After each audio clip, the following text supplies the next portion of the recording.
देवी प्रसाद राय चौधरी 1899 से 1975 ईस्वी। जन्म। शिक्षा तथा शिक्षण। कला किसी की बपौती नहीं है, कोई भी व्यक्ति इसे धारण कर सकता है।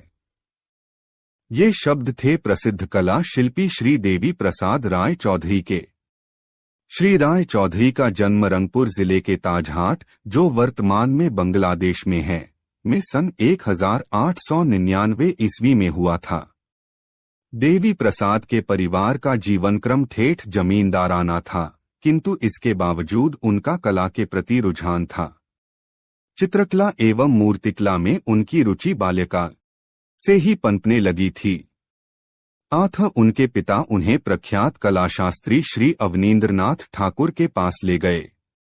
कला गुरु अवनींद्रनाथ की शिक्षण पद्धति अलग प्रकार की थी।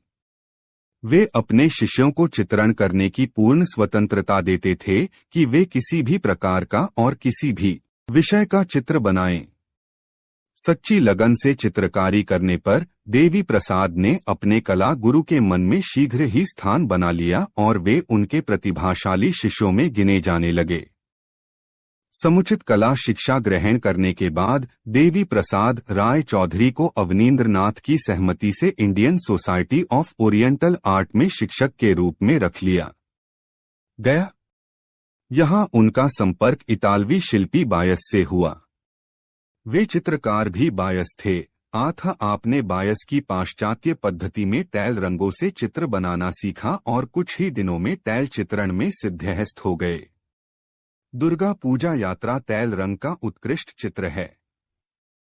इसके पश्चात चेन्नई के sir CP. Ramaswamy Iyer, JS. कर्जिस, डॉक्टर सुब्बाराव तथा जगदीश चंद बसु की सिफारिश से राय चौधरी को डबलिन कॉलेज ऑफ आर्ट में अध्यक्ष पद पर आसीन कर दिया। यहां आपने 28 वर्षों तक शिक्षण कार्य ही नहीं किया, अपितु कॉलेज की उन्नति के सूत्रधार भी रहे। वे राष्ट्रीय ललित कला अकादमी के फेलो एवं अध्यक्ष भी रहे। शिल्प एवं चित्रण में रुझान। चित्रकला के साथ साथ देवी प्रसाद मूर्तिकला में भी विशेष रुचि दर्शाने लगे और दोनों विधाओं में पृथक ढंग से अपनी विशृंखल भावनाओं को ढालते रहे। एक ओर वे वॉश पद्धति में रंगों तथा रेखाओं को उकेरते, तो दूसरी ओर माटी व कांसे की मूर्तियां गढ़ते। निरंतर अभ्यास से आपने दोनों कलाओं में महारत हासिल कर ली। कहा जाता है कि देवी प्रसाद राय चौधरी एवं अवनींद्रनाथ के चित्रों में इतनी समानता थी कि अंतर कर पाना कठिन हो जाता था। आपकी अधिकांश प्रतिमाओं में विषम परिस्थितियों का द्वंद्व संघर्ष निरूपित हुआ है। राय चौधरी ने श्रमिक और उनके जीवन की कितनी ही समस्याओं को छुआ है। निम्न वर्ग के संघर्षपूर्ण जीवन और दीनहीन मजदूर उनकी कला की प्रेरणा रहे हैं। उनकी सुप्रसिद्ध कांस्य प्रतिमा श्रम की विजय में संघर्ष और कशमकश की अलग अलग लीकें पहचानी जा सकती हैं। इसी प्रकार अन्य मूर्तिशिल्पों, जब शीत ऋतु आती है, सड़क बनाने वाले प्लास्टर में निर्मित कृति में उनका उदार एवं करुणा का भाव झलकता है। सन 1925 ईस्वी के आसपास वे देश के प्रथम कोटि के शिल्पी माने जाने लगे थे। शिल्प निर्माण। आपके शिल्पों में सौंदर्य, सुघड़ता और विवरणात्मक स्पष्टता है। नसों, मांसपेशियों और शरीर के प्रौढ़ गठन पर विशेष ध्यान दिया है। स्नान करती हुई नारी एक आदर्श निर्माण का उदाहरण है। इस प्रकार चौधरी मिट्टी में प्राणों को थिरकता हुआ देखना चाहते थे। आपके मूर्ति शिल्पों पर पाश्चात्य कलाकार रोदा और बोरदेले का प्रभाव पड़ा। आपने स्त्री आकृतियों के चित्रण में सौंदर्य एवं हाव भाव का बड़ा ही स्वाभाविक चित्रांकन किया है। इनमें भूटिया औरत, तिब्बत की बालिका, नेपाली लड़की, लेप्चा कुमारी प्रमुख हैं। स्नेह स्निग्ध पूर्वोक्त चित्रों में यौवन का उन्माद, उज्ज्वल आभा, एक कलाकार का सुनहला स्वप्न, नई नई कल्पनाओं की उमंग और वासना का उद्दाम वेग उमड़ पड़ता है।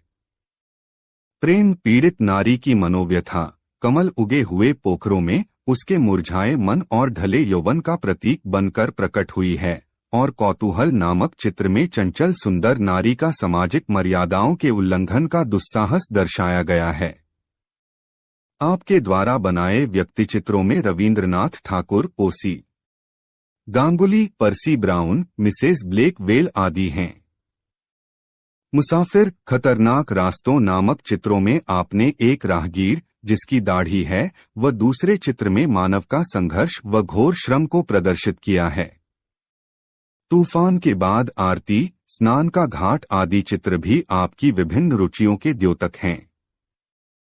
नवीन तकनीकों में कार्य, राय चौधरी ने सदा नवीन तकनीकों में कार्य करने की चाह रखी।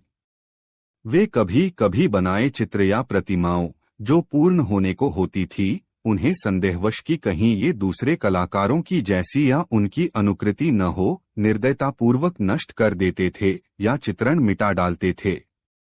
इस प्रकार आपने अपनी तरुण अवस्था में बुजुर्ग कलाकारों की तकनीक को अपनाया, किंतु बाद में पाश्चात्य कलाचारियों की विशेषताओं का अध्ययन कर अपनी एक निजी शैली का प्रवर्तन किया, जिसमें प्राचीन भारतीय क्लासिकल परंपराएं और पश्चिम के प्रकृतवाद का सम्मिश्रित रूप था। विभिन्न माध्यमों में अभिव्यक्ति। इस प्रकार राय चौधरी की सृजन सामर्थ्य एकाधिक माध्यमों से प्रस्फुटित हुई है। मूर्तिकला और चित्रकला में पूरी दखल के साथ पोर्ट्रेट पेंटिंग, जलरंग, पैनल पेंटिंग, वॉश पेंटिंग और जापानी तरीके के सिल्क आदि पर चित्रांकन के भी आपने सफल प्रयोग किए हैं। आप दृश्य चित्रों के भी दक्ष चित्रकार रहे हैं। खासकर पर्वत शिखरों पर कुहरे से समाच्छन्न प्रातः काल का चित्रांकन करने में आपकी पकड़ अच्छी है। दृश्य चित्रों को देखकर रेम्बा और टिशियन की सी लावण्य और सौंदर्य पकड़ नजर आती है। फ्रीलांसर के रूप में आपने अनेक चित्रों व मूर्तिशिल्प का विक्रय किया। पुरस्कार, आपको अनेक प्रदर्शनियों में पुरस्कारों से नवाजा गया। स्वर्गीय राय चौधरी जब 59 वर्ष के थे तो उन्हें कला निष्ठता और उसके प्रति आकर्षण के लिए तत्कालीन राष्ट्रपति डॉक्टर राजेंद्र प्रसाद ने सन 1958 ईस्वी में पद्म विभूषण की उपाधि से अलंकृत कर सम्मानित किया था। मृत्यु। आप बहुमुखी प्रतिभा के धनी थे। आपके चित्र, शिल्प, साहित्य, संगीत, वंशी वादक आदि कलाओं का मेल था। इसके अतिरिक्त प्रख्यात शिकारी एवं पहलवान भी थे। 15 अक्टूबर सन 1975 ईस्वी को कोलकाता में राय चौधरी का निधन हो गया। रविंद्रनाथ ठाकुर, टैगोर 1861 से 1941 ईस्वी। बुढ़ापे में चित्रकला की ओर रुझान। कला सर्जक विश्व कवि रविंद्रनाथ ठाकुर की सृजन शक्ति वास्तव में अजेय, अप्रिमेय तथा विलक्षण थी। चित्रकला के क्षेत्र में मात्र रंग व रेखाएं ही कोई संदेश नहीं देती, अपितु उनमें ध्वनि, लग होती है, जिनका उद्देश्य कलाकार की कल्पना व संवेदना का समग्र विकास करना होता है। ये शब्द हैं विचारवेसा। साहित्यकार व चित्रकार रविंद्रनाथ ठाकुर के हैं। रविंद्रनाथ ठाकुर की शाश्वत पिपासा अमिट रेखाओं के लिए कुछ करना चाहती थी। रविंद्रनाथ ठाकुर ने कहा था, अब तक मैं अपनी भावनाओं को साहित्य व संगीत में व्यक्त कर रहा हूँ, पर मेरी आत्माभिव्यक्ति के तरीके अपूर्ण रहे। आत्मभाव प्रकटीकरण के लिए चित्रित रेखाओं का सहारा ले रहा हूँ। अपनी शाश्वत पिपासा की व्याख्या में उन्होंने कहा, शरीर के प्यास के अलावा एक और भी प्यास मनुष्य को लगती है। इस महाकवि ने अपनी सतरंगी तूलिका के वैभव से अनेक चित्र बनाए। जन्म एवं कला यात्रा। रविंद्रनाथ ठाकुर का जन्म जोरासांको, कोलकाता में सन 1861 ईस्वी में हुआ था। रविंद्रनाथ ठाकुर ने बाल्यकाल में किसी चित्रण तकनीक का प्रशिक्षण प्राप्त नहीं किया, बल्कि वे तो अपनी अनुभूतियों को रेखाओं में उभारकर अपने मन को बहलाते थे। रविंद्रनाथ ठाकुर का चित्रकार मन प्रारंभ में सुप्त रहा, लेकिन जब जागा तो कई वर्षों तक वे उसी के वशीभूत होकर कार्य करते रहे। असाधारण काव्यमय वृत्ति व सूक्ष्मग्राहक संवेदना उनकी कला के साधन थे। चित्रकला के अभ्यास को उन्होंने बड़ी तन्मयता व निष्ठा से अविराम रखा। उन्होंने सैकड़ों चित्र व रेखांकन बनाए। उनकी अपनी व्यापक भावधारा से पुष्ट होकर जो रंग व रेखाएं उभरीं, वे चित्र बन गईं। इन चित्रों का न कोई रूप विधान था, न नियम न ही कोई लाक्षणिक आधार। इस समय रवींद्रनाथ ठाकुर के भतीजे अवनींद्रनाथ ठाकुर चित्रकला में पूर्ण दक्षता के साथ कार्य कर रहे थे। रवींद्रनाथ ने उन्हीं के संपर्क से चित्रकला की ओर उन्मुख होने की प्रेरणा प्राप्त की व शब्द व साहित्य के क्षेत्र में अलग अपनी रचनात्मक शक्ति के आधार पर चित्रकला के क्षेत्र में सरलता से नैविष्ट हो गए। आरंभ में उन्होंने केवल स्याही के पेन से रेखांकन करके कला निर्मित की, जिसमें काल्पनिक पक्षी या जानवर जैसे आकार प्रचुर मात्रा में हैं। भारतीय आधुनिक कला के प्रणेता आयु के 67वें साल तक उन्होंने चित्रकला के क्षेत्र में कोई विशेष प्रयत्न नहीं किए। वे विश्वविख्यात कवि बन चुके थे। कविता लिखते समय शब्दों या पंक्तियों को रेखाओं से मिटाने पर जो अकल्पित आकार बनता, उनकी ओर उनका ध्यान आकृष्ट हुआ। इन स्वयं सिद्ध आकारों के प्रति वे इतना मोहित हुए कि उन्होंने आकारों के विकास पर ध्यान दिया। भारतीय कला के इतिहास में यह अभूतपूर्व प्रयोग था। सन 1926 ईस्वी के करीब उन्होंने कपड़े के टुकड़े या अंगुलियों को स्याही में डुबोकर चित्रण शुरू किया व बाद में सीमित रंगों का उपयोग किया। रवींद्रनाथ ने परंपरावादी व यथार्थवादी चित्रकला का पल्लू न पकड़कर कला की आधुनिक शैली को अपनाया, जिसे उन्होंने समन्वयात्मक शैली कहा।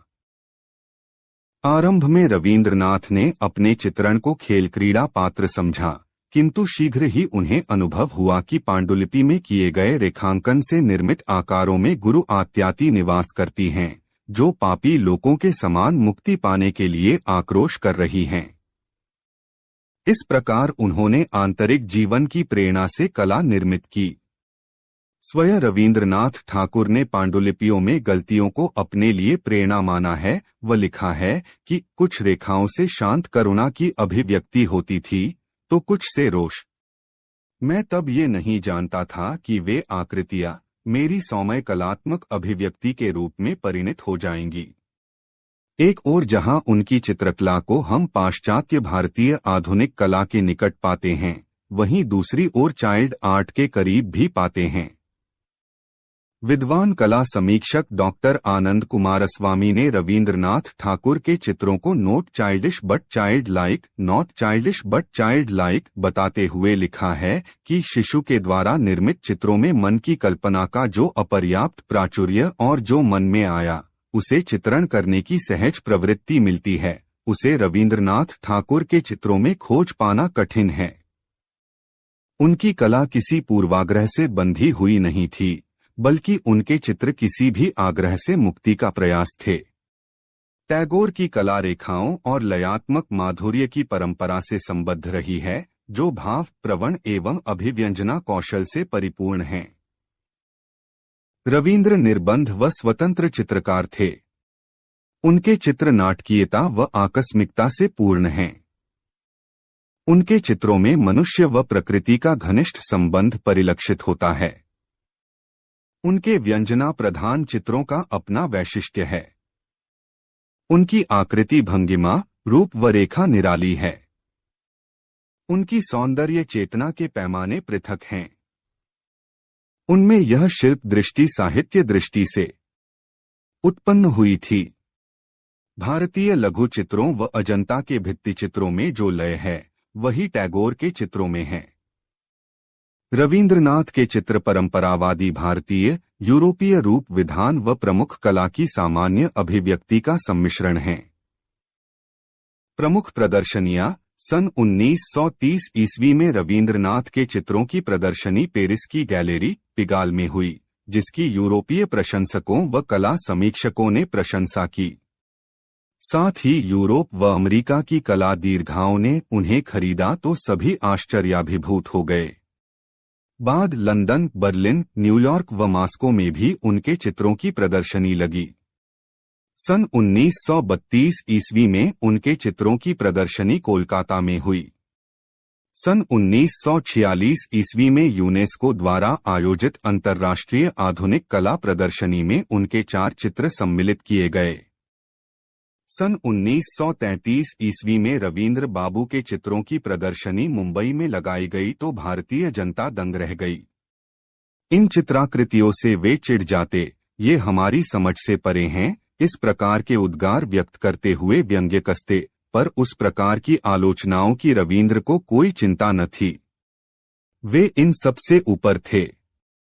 उनके चित्र स्वांतः सुखाए थे। उनके अवचेतन की अभिसृष्टि उनकी अनियोजिका बुद्धि का कौशल। एक जगह उन्होंने लिखा है, लोग मुझ रवींद्रनाथ के से मेरे चित्रों का अर्थ पूछते हैं, उद्देश्य पूछते हैं। उनके उत्तर में चित्रों की भांति मौन से ही दे देता हूँ। उनके चित्र अनंत विस्तृत मौन जगत का बिंदु मात्र हैं। अधिकतर चित्र ऐसे दिखते हैं कि वे तत्क्षणिक सृजन प्रेरणा द्वारा बिना पूर्व विचार के बनाए गए हैं। चित्रण को आरंभ करते ही वे बिना विश्राम के तद्रूप होकर उसको शीघ्रता से पूर्ण करते। नारी चित्रण रवींद्रनाथ सौंदर्य उपासक व श्रृंगार वृत्ति के कलाकार थे। उनके चित्रों का प्रमुख विषय नारी था, विशेष रूप से भारतीय नारी। उनके चित्रों में नारियों के सहज, सरल, भावपूर्ण चेहरे दिखते हैं। एक ओर वे काली घनी केश राशि के माध्य नारी, तो दूसरी ओर अंगविहीन दग्ध हृदय का अंकन भी करते, जिनके विभिन्न रूपों में बसंत और प्रेम की भावनाओं का गहन जगत देखा जा सकता है।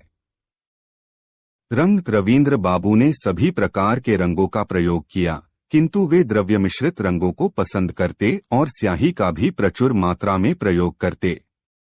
रंग नहीं मिलने पर वे फूलों की पंखुड़ियों को दबाकर रंग को काम में लेते। वे रंगांकन पद्धति सामग्री से आंतरिक प्रेरणा को अधिक महत्व देते थे। प्रमुख चित्रों के शीर्षक। उनके प्रमुख चित्रों में विचित्र जंतु, आत्मनिरीक्षण, कूदता हुआ हिरण, दृश्य चित्र, पक्षी चित्र, 85, मशीन मैन, चिड़िया, पक्षी युगल है। एक आत्म चित्र की सृष्टि उन्होंने की है। उनके सभी चित्र शक्तिशाली व प्रभावोत्पादक हैं। उनकी कला पूर्ण रूप से उनके प्रतिभा संपन्न आंतरिक जीवन की प्रतिमा है व उनके दर्शन में नैष्ठिक भारतीयत्व है। उनकी कला निर्मिति के पीछे मौलिक कल्पना शक्ति व विशुद्ध सौंदर्य दृष्टि प्रेरणाभूत थी। जब उनको उनकी चित्रकला के बारे में पूछा गया, तब उन्होंने कहा, मेरे जीवन का प्रभात गीतों भरा था, शाम रंगभरी हो जाए। कुमारस्वामी ने उनकी कला के विषय में लिखा है कि उनकी मौलिक सहज सिद्ध अभिव्यक्ति असामान्य नित्य युक्त प्रतिभा का साक्ष्य है। घनिष्ठ कला प्रेम से प्रेरित होकर उन्होंने शांतिनिकेतन में कला भवन की प्रस्थापना की।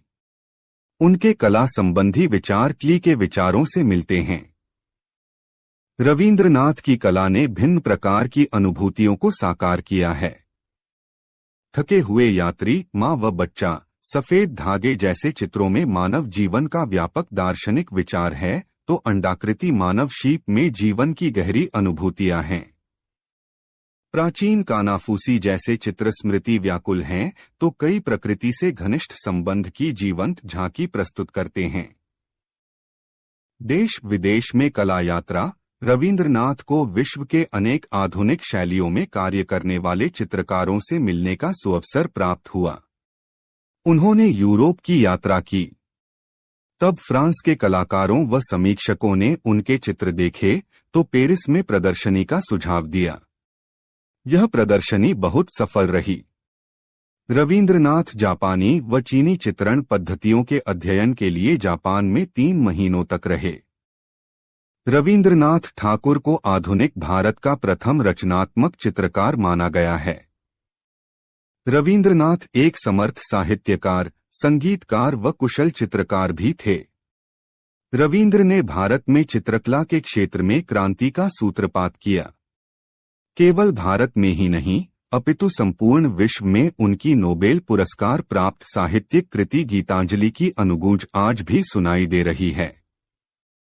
उनका सृजन, साहित्य, संगीत व कला हमारे लिए अमूल्य सौगात हैं। यामिनी राय 1887 से 1972 ईस्वी। समकालीन कला को आधुनिक परिवेश में भारतीय बनाए रखने का श्रेय यामिनी राय को है, जिन्होंने लोक कला को अपना मूल आधार बनाकर उसमें आधुनिकता की सांस फूंक दी। प्रारंभ में आपने पोर्ट्रेट पेंटिंग से कला साधना की शुरुआत की, किंतु बाद में बंगाल की ग्रामीण लोक कला की ओर उनका ध्यान आकृष्ट हुआ। यामिनी राय ने पश्चिमी शैली के अनुकरण पर बढ़ रही भारतीय कला को नया मोड़ दिया व माटी की गंध को अनुभव कर विशुद्ध बंगाल के लोक कला रूपों को अपने चित्रों का विषय बनाया। उन्होंने कला में पश्चिमी प्रणालियों का अंधानुकरण न कर मौलिक कला तत्वों में भारतीय संस्कृति का समावेश किया और एक लोकोन्मुख कला शैली का विकास किया, जिसकी पहचान व ख्याति भारत में ही नहीं बल्कि कालांतर में सारे विश्व में फैली और स्थापित हुई। जन्म एवं कला शिक्षा। यामिनी राय का जन्म 10 अप्रैल सन 1887 ईस्वी को पश्चिम बंगाल के बांकुरा क्षेत्र के बेलियातोड़ गांव में हुआ था। इनके पिता रामरतन राय एक उच्च जमींदार एवं शिल्प प्रेमी थे।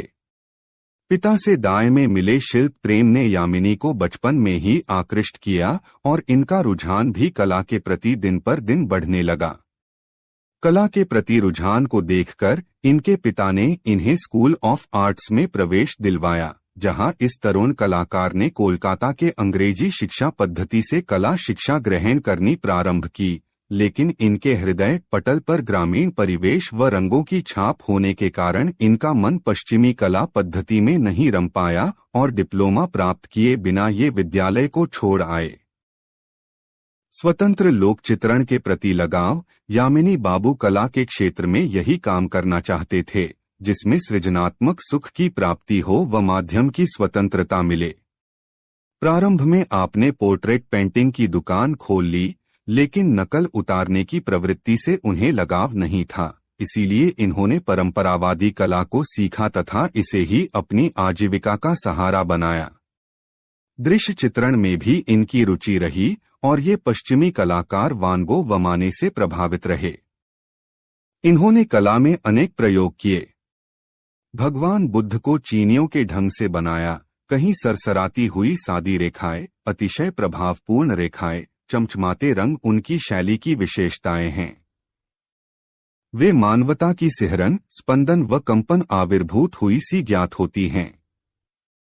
जैसे बालक का मन चंचल होता है, वह खिलौना देखकर नहीं अघाता, ठीक वैसे ही बालपन व भोलापन यामिनी राय में है। उन्होंने स्वयं कहा है, जैसे बच्चा हो उसे सब कोई गोदी में लेते हैं, ऐसी ही मेरी कला है। जब आदमी मार्ग भूल जाता है, चारों तरफ अंधियारा होता है, तब बालक से मदद मिलती है। सबसे भीतर जो आत्मा है वह बालक है। रंग लोक कला के लगाव के कारण ही उनके चित्रों में लाल, पीले, नीले, काले व भूरे रंग भड़कीले व चटक रूप में उपस्थित हुए। लोक जीवन व लोक कला से प्रेरणा। कला को पश्चिमी चित्र संसार का लुभावना रूप भी इन्हें शिक्षण संस्था में रोक नहीं पाया था। उसे त्याग कर यह अपने अंतर्मन की खोज को संतुष्ट करने के लिए उपेक्षित लोक कलाओं व बाजारू कही जाने वाली कला की शरण में गए तथा लोक जीवन का व्यापक अध्ययन किया। इसी समय ये कालीघाट के पटुआ कलाकारों के संपर्क में आए व इनकी कला से बेहद प्रभावित हुए। देवी देवता, पशु पक्षी, जलचर व बंगाली जीवन इन चित्रों के मुख्य विषय थे। उन्होंने कला का आधार बनाकर अपनी नई लोक शैली विकसित की तथा अभिप्रायों व रूपों को ग्रहण कर उसे नवीन चित्रात्मक शैली में पिरोया। इन्होंने इस बात की जरा भी परवाह नहीं की कि पश्चिमी शैली के बढ़ते हुए प्रतिमानों को आदर्श समझने वाले तत्कालीन समाज में उनकी देशी कला को प्रतिष्ठा मिलेगी या नहीं। वे निस्वार्थ भाव से आडंबरहीन लोक कला के उन्नयन में लग गए। मूक आकारों की खोज व रंगों के सम वितरण का प्रयोग उन्हें बंगाल की देहाती गुड़ियों की ओर ले गया था। इन्होंने सरलीकृत रूपों में अपना रुझान बढ़ाया। पृष्ठभूमि पर काजल की रेखाओं से काम लिया व कुशल कलाभिरुचि के सहारे वस्तु के उभार का अंकन किया। उभार का यह चित्रण तलों के उपयोग में नहीं वरन प्रवाहमान रेखा के चाक्षुष प्रयोग के सहारे किया। पौराणिक गाथाओं व धार्मिक चित्रों में उन्होंने निष्कपट व शुद्ध हृदय भावना की कलात्मक झांकी प्रस्तुत की है। यामिनी राय के चित्र आदर्श चिंतन एवं लोक जीवन की अनुभूति से सराबोर हैं। उनके चित्र मौलिक लोक चेतना से उद्भूत ऐसी चित्ताकर्षक कृतियां हैं जो हमारे समक्ष बच्चों की सी सहज कल्पना से युक्त रूपाकारों व रंगों के झिलमिलाते परिदृश्य उपस्थित करती हैं। यामिनी राय का संपूर्ण चित्रकर्म लोक जीवन को प्रेरणा प्रदत्त करता है। लोक प्रथाओं व विषयों को कला में मुख्यतः प्रदान करने का उद्देश्य यह था कि लोगों को उन अंचलों से अवगत कराए जहां भारत की आत्मा निवास करती है। सच्चे भारतीय कलाकार यामिनी राय कभी किसी वाद से नहीं जुड़े और न किसी खास चित्रकार की शैली का अनुकरण किया। उनके चित्रों की एक निजी शैली थी। कला पारखी विष्णुडे ने लिखा है, चित्र में उभार दिखाने और आकारों को मूर्त करने की दृष्टि से यामिनी राय ने दर्शकों को कभी नहीं उलझाया। भावना में, भारतीय रूप में, भारतीय प्रेरणा में, भारतीय हर माने में वे सच्चे भारतीय कलाकार हैं।